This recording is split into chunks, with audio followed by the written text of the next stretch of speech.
My aunt orchestrated a cruel deception, maneuvering my fiancé, Ron, into a relationship with her daughter, Lucia. Their schadenfreude is now drowned in tears because I withdrew the trust fund, revealing Ron's true gold-digging nature. At 28, I had been engaged to 27-year-old Ron for a year, following a 4-year relationship that blossomed after college. We weren't particularly close during our college years, but our connection deepened afterward. Last year's engagement was celebrated with a small gathering of close friends and family, my aunt included. After the engagement, my aunt's behavior took a bizarre turn. She became fixated on Ron, showering him with compliments about his attractiveness and presumed wealth. This was entirely out of character. She had never shown me such warmth. Her daughter, Lucia, is a 24-year-old beauty with limited intellect. My aunt has a history of comparing us, always to my detriment. She even went so far as to compare Lucia's 8th grade report card to my 12th grade achievements, absurdly declaring Lucia the superior one. The irony is, Lucia barely graduated high school. Ron and I were planning an October wedding. My summer program in the UK required my departure in June. Everything seemed fine before I left. We maintained daily contact, navigating the time difference. However, a mere 2 weeks into the program, a noticeable distance grew between us. Ron vaguely attributed it to work stress, offering no concrete explanation. I initially dismissed it, confident in the solidity of our relationship. But a week before my return, he ceased all communication. Pride stifled my urge to pursue him. I naively believed he would eventually come around. He didn't. Time passed, and my aunt appeared at my doorstep, wielding a wedding invitation. Ron was marrying Lucia. In this digital age, she chose to deliver a printed invitation, clearly wanting to witness my devastation firsthand. I was utterly bewildered, struggling to comprehend how he could fall for my cousin, who struggles to afford basic necessities. My aunt readily provided a fabricated explanation, blaming the distance and suggesting Ron was simply captivated by Lucia's beauty. She spun a tale of Ron seeking comfort in Lucia's company, conveniently omitting her daughter's active pursuit of him. She even absolved Ron of responsibility, suggesting his infatuation with Lucia was inevitable. I sat in stunned silence, enduring her saccharine-laced venom. She then proceeded to embellish her narrative with a fictional account of Ron's heartfelt confession to Lucia, twisting the knife deeper. She attempted to embrace me, but I recoiled. Regaining my composure, I asked her to leave. She cautioned me against contacting Ron, informing me that she had already blocked me on his behalf, proudly referring to him as her son-in-law. I responded with a dismissive expletive. As a final insult, she offered condescending advice about seeking out a divorced man, considering my age and perceived desirability. Enraged, I demanded her immediate departure. The sting of betrayal is profound, amplified by my aunt's manipulative actions. The knowledge that future encounters will be tainted by her smug triumph adds another layer of pain.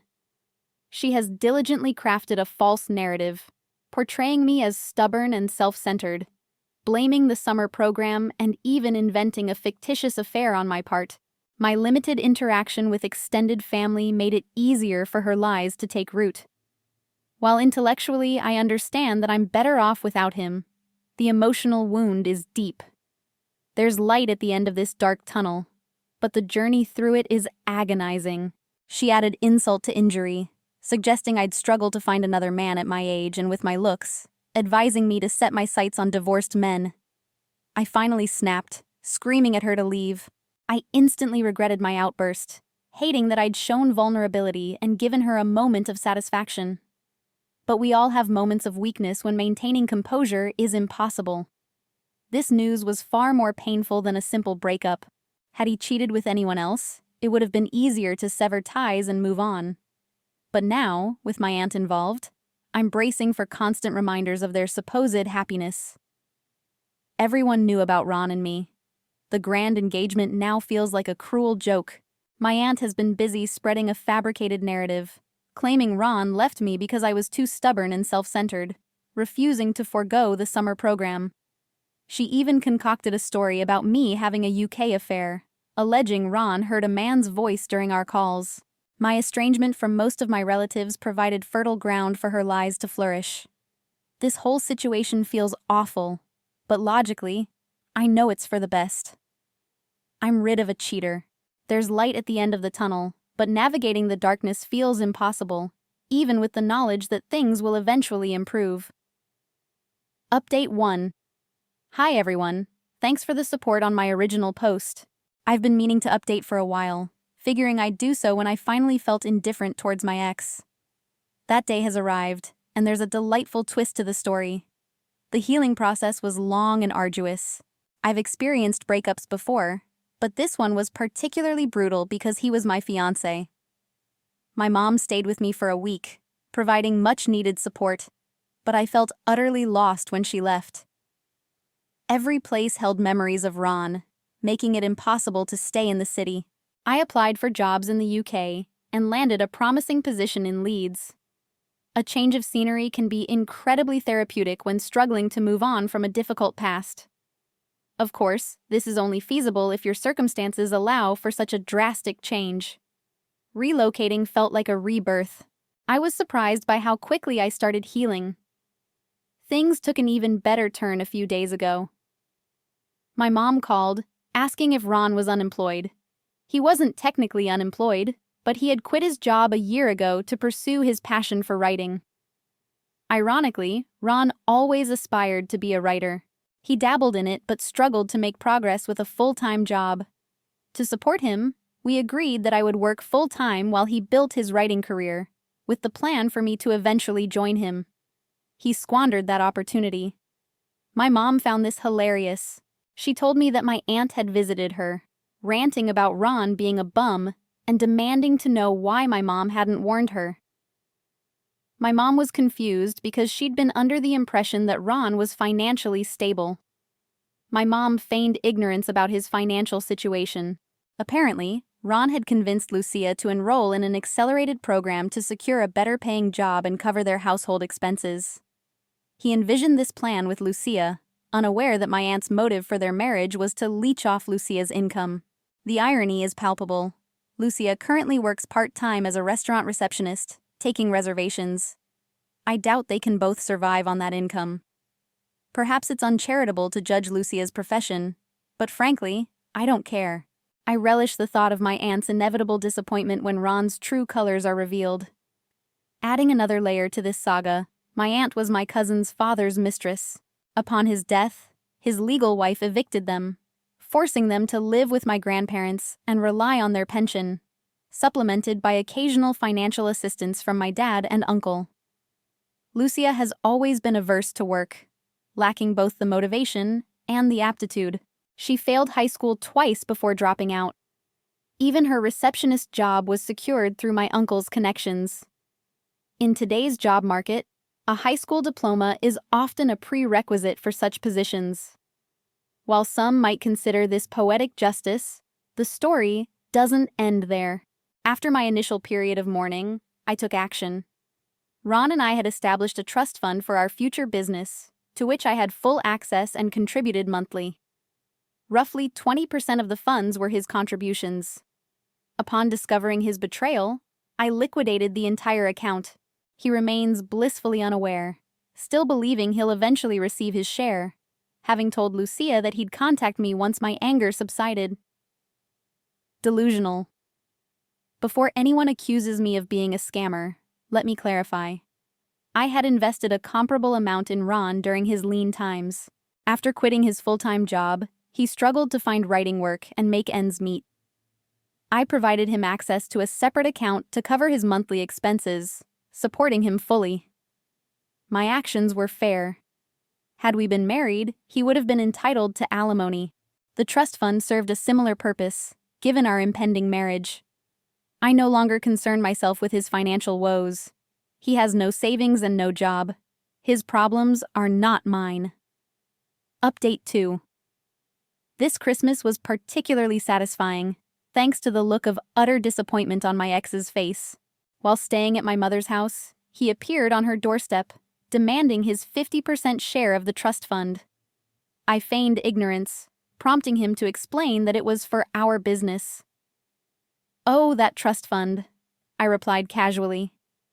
"I liquidated it." He erupted, ranting about our business plans. I calmly reminded him that we no longer existed, and that the person he should be addressing as we lived across the street. He took a deep breath, acknowledging his wrongdoing and my right to be angry.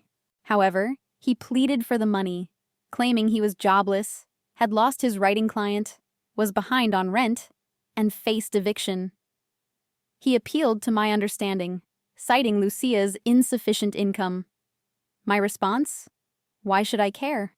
"Understand this, you cheating excuse for a human?" I shouted. "Infidelity doesn't entitle you to my money." He argued that I only owned 20% of the trust fund. I retorted that I wanted it all back regardless. He then brought up the money I had given him for monthly expenses. "I used your 20% from the trust fund to recoup some of that," he claimed. He fell silent when I pointed out that he had spent that money as my boyfriend and had no right to reclaim it. "By that logic," I countered, "you received the trust fund money while you were my boyfriend, so you have no right to demand it back either." He threatened to sue. I countered with a threat of my own. Charges for credit card theft, reminding him of his unauthorized use of my debit card for his expenses. I suggested that a thorough accounting of our financial interactions might leave him in debt, advising him to accept reality. He left, anger and resentment etched on his face. As if that encounter wasn't enough, my aunt and Lucia arrived at my parents' house, seeking information about the trust fund. Ron had told them I had taken his share, leaving him broke. I refused to discuss my personal affairs with them. Lucia persisted, arguing that her future was at stake. "This is beyond your comprehension," I said dismissively. "Stay out of it." My aunt erupted, accusing me of arrogance and claiming Lucia was more successful because Ron had chosen her over me. My dad, overhearing the commotion, intervened. My aunt's demeanor instantly softened, falsely claiming she was merely sharing her concerns. My dad, having heard everything, warned her against raising her voice to me again, threatening to withdraw all financial support. He expressed regret for not intervening sooner, allowing my aunt to humiliate me without consequence. He declared that if Lucia was so successful, she should support Ron and prevent their eviction. Apparently, my aunt and Lucia were unaware of Ron's financial precariousness and the overdue rent. They were stunned. Lucia dissolved into tears, accusing Ron of ruining her life and lamenting his inability to provide for her. She pleaded for the release of Ron's portion of the trust fund, claiming they needed it to rebuild their lives.